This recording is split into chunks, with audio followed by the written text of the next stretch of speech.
Oi galera, tudo bem com vocês? Eu espero que sim. Bem-vindos ao nosso primeiro episódio do nosso podcast chamado Um Jovem Cristão, que foi criado, com o propósito de Deus de encorajar e de fortalecer os adolescentes e jovens cristãos que podem estar iniciando a sua caminhada com o Senhor ou já estão há muito tempo aí na sua caminhada com Deus, mas querem aprimorar, querem melhorar, querem mais se parecer com Cristo. Eu me chamo Alice, eu tenho 22 anos e eu sou líder de adolescentes e eu quero nessa caminhada com você, aprender mais com Cristo e aprender a como ser jovens que têm o coração em Deus, amém? Então, se você quer entrar nessa caminhada comigo e aprender do Senhor, bem-vindo aí ao nosso podcast, tá bom? Nosso primeiro episódio, Deus me conduziu de uma forma inexplicável a falar sobre casamento. E você pode pensar assim, meu Deus, logo no primeiro episódio, casamento, ela vai falar sobre casamento? Sim. Mas não como as outras pessoas dizem, que você deve esperar, porque isso todo mundo sabe. Até mesmo adolescentes de 14 e 15 anos que eu lidero, chegam e perguntam para mim, eu sei que eu tenho que esperar, mas esperar é tão difícil. E não é sobre a espera que eu quero falar hoje, mas sobre casamentos com pessoas erradas.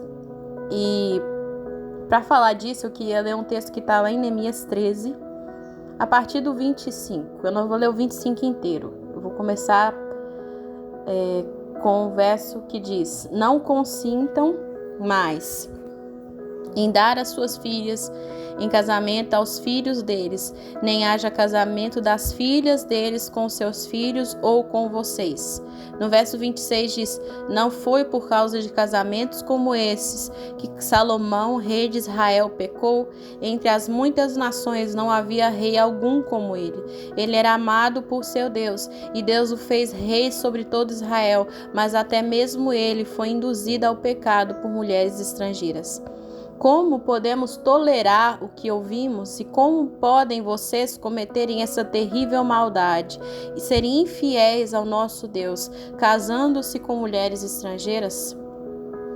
Nesse texto, Neemias estava trazendo uma advertência sobre o povo de Israel que estava se casando com mulheres de Asdod, de Amon e de Moabe. Lembrando vocês que quando o povo de Israel estava ainda andando no deserto, se levantou um homem chamado Balaão, que através dos ensinos dele e junto com Balaque, fizeram com que o povo fosse amaldiçoado. Balaão ensinou a Balaque a amaldiçoar o povo de Deus. E por causa disso, Neemias estava instruindo o povo a não se casar com esses povos, porque eles tinham trago maldições sobre o povo de Israel.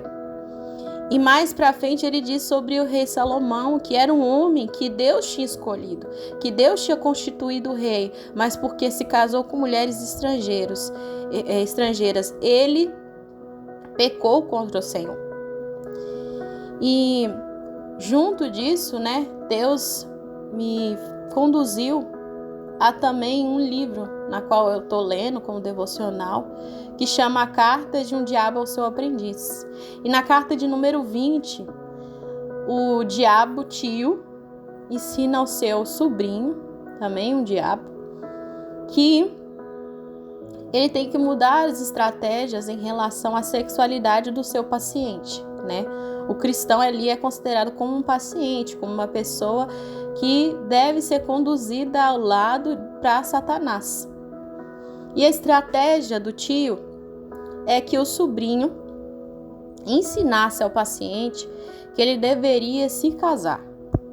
Aí você pensa assim, Satanás quer que eu me case? Sim, mas analise bem, ele quer que você se case com um propósito e um objetivo maligno, de não dar frutos espirituais.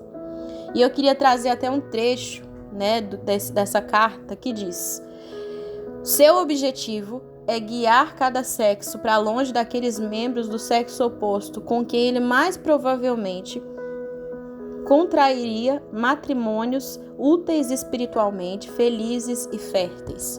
Ou seja, o diabo estava ensinando para o seu sobrinho que ele tinha que ensinar o paciente a viver um casamento que não fosse espiritualmente fértil e nem feliz. E o propósito de Deus para as nossas vidas, quando ele traz o texto de Neemias 13 e quando ele traz essa carta, desse livro magnífico, é que casamentos devem ter propósitos. Deus, ele não quer que você se case apenas. Ele quer que você constitua uma família debaixo de um propósito, debaixo de um plano espiritual. Muitas pessoas casam e falam assim, mas eu me casei, era isso que Deus queria que eu fizesse. Mas se casaram com pessoas que não estavam debaixo do mesmo propósito de Deus que elas. E por isso viveram casamentos ruins. E muitas dessas pessoas que vivem um casamento ruim ou que viveram um casamento ruim são aquelas que nos aconselham, não casa não, meu jovem, não casa, minha querida, não casa, meu querido. Por quê? Porque não casaram com as pessoas certas, porque se casaram com pessoas de povos inimigos, porque se casaram com pessoas que não estavam alinhadas ao propósito de Deus. E quando Deus ele fala de casamento na palavra dele, ele fala sobre se casar para viver um casamento como Cristo e a igreja. Lá em Efésios 5, a gente vê essa realidade, que os homens sejam como Cristo, que entrega a sua vida por causa da sua esposa, e que as mulheres sejam como a igreja, dispostas a se submeterem ao cabeça. E a cabeça da igreja é Cristo, e a cabeça da esposa é o seu marido. Mas muitos vivem casamentos infelizes porque se distanciaram dessa realidade, não encontraram pessoas certas para se casarem, casaram com as pessoas erradas e viveram casamentos fracassados. Mas meu querido jovem, meu querido adolescente, meu querido que ainda está solteiro, que ainda está solteira, se você deseja não somente um casamento, mas um casamento debaixo dos planos do Senhor, você precisa olhar bem, se aquela pessoa com quem você quer se relacionar, ela está vivendo o propósito de Deus, se ela está debaixo dos planos do Senhor, porque Neemias disse àquele povo, olha com quem vocês têm se casado, olha como eles têm ensinado os filhos deles, porque daqueles relacionamentos com mulheres estrangeiras, os homens estavam ensinando outras línguas para os seus filhos, e eles já não sabiam como falar a língua de Judá, não sabiam falar a língua dos israelitas. Por quê? Porque eles não estavam no mesmo idioma, não estavam no mesmo amor, na mesma intensidade, porque eles eram povos inimigos, porque aquele que se levanta para lançar maldições sobre o nosso povo é o nosso inimigo. E eles ali, os moabitas, os amonitas, os de Asdote, eles eram inimigos do povo de Judá, eles eram inimigos do povo de Deus. E eles estavam trazendo maldições sobre os filhos dos israelitas, porque a união daqueles povos estavam fazendo com que os filhos se afastassem de Deus. E aí a gente analisa qual o propósito do nosso casamento, é somente casar? E quando vierem os filhos, como nós vamos instruí-los? A partir do que os nossos cônjuges seguem ou a partir do que nós seguimos em Deus? E nós precisamos entender que Deus não é um Deus mau. Ele sabe o tempo certo de todas as coisas. E Ele também sabe nos direcionar. Ele é quem nos conduz às pessoas que estão vivendo os planos dele, que estão vivendo o propósito dele. Porque nós queremos que os nossos filhos, você como cristão, você como uma cristã, tem que querer que os seus filhos também vivam diante da presença de Deus. Mas como isso vai se tornar realidade se você se relacionar com uma pessoa que está fora do plano de Deus? Não tem como. O plano de Deus é constituir famílias para que o reino dele avance. Falar assim como Josué, eu e a minha casa, nós servimos a Deus. Mas para isso, você tem que começar se casando com uma pessoa que esteja debaixo do propósito santo, que esteja debaixo da submissão a Deus de Israel, ao Senhor Jesus. Então, meu querido, minha querida, muitos me ouvem, são solteiros. E se você é solteiro, ore.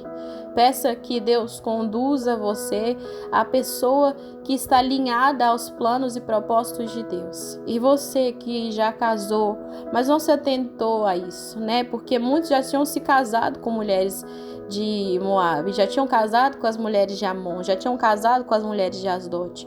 Mas ainda assim, peça ao Senhor por esse cônjuge, ore pela essa vida. É mais difícil, né? Mas não é impossível para o nosso Deus. O Senhor, Ele quer fazer surgir de nós um povo santo, uma nação eleita, sacerdócio eterno, e que os nossos filhos, a nossa descendência, seja estabelecida nessa terra para abençoar outras famílias. Então, se você já casou ou se você ainda não casou, ore, peça ao Senhor para que os seu relacionamento seja abençoado, para que ele esteja debaixo do propósito de Deus. E enquanto solteiro, enquanto solteira, ore ao Senhor para que você seja a pessoa certa e para que você esteja alinhada aos planos e propósitos de Deus, para que no momento certo, na hora certa, você encontre a pessoa que esteja submetida à mesma missão, submetida ao mesmo propósito, para que vocês venham viver eternamente para Deus. Amém? Obrigado por escutar essa mensagem, que Deus esteja tocando o seu coração. E continue aí assistindo os nossos episódios, escutando aí cada palavra que Deus vai trazer ao nosso coração, cada realidade que Ele quer que nós nos tornemos, né? Porque como jovens nós somos levantados, porque nós somos fortes e nós vencemos o maligno.